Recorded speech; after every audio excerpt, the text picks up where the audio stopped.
Dan kalau memang zona kuning ini bertahan, kita akan segera mengajukan izin untuk bisa diizinkan kegiatan pembelajaran tatap muka di sekolah.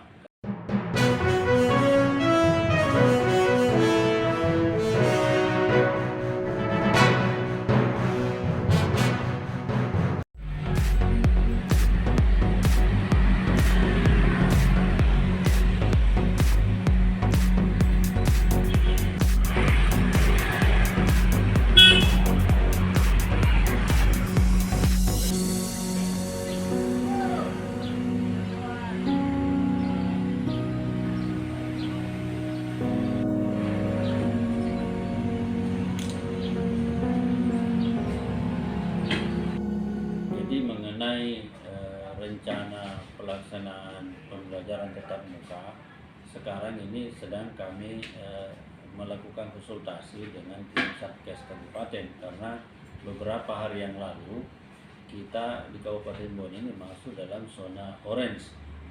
Informasi sementara yang kami terima, Bone sudah masuk zona kuning, tetapi masih tetap kita menunggu hasil evaluasi atau asesmen terhadap kondisi COVID-19 di Kabupaten Bone.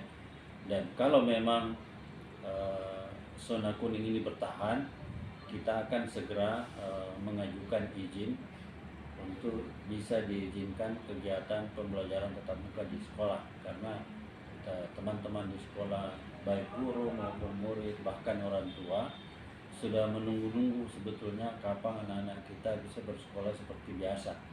Meskipun demikian, andaikan nanti kita sudah boleh bersekolah dengan tatap muka, maka protokoler kesehatan tetap dilaksanakan. Jadi tidak mesti begitu diizinkan mereka tumpah ruah ke sekolah tanpa terkendali. Jadi termasuk pengaturan-pengaturan yang ada di sekolah, pengaturan tempat duduk, pengaturan jadwal belajar oleh anak-anak kita diatur mengikuti protokol kesehatan. Jadi bagi sekolah yang jumlah siswa dalam satu rombongan belajar itu lebih dari 18 orang, itu harus dilakukan sistem shift bergantian mengikuti pembelajaran.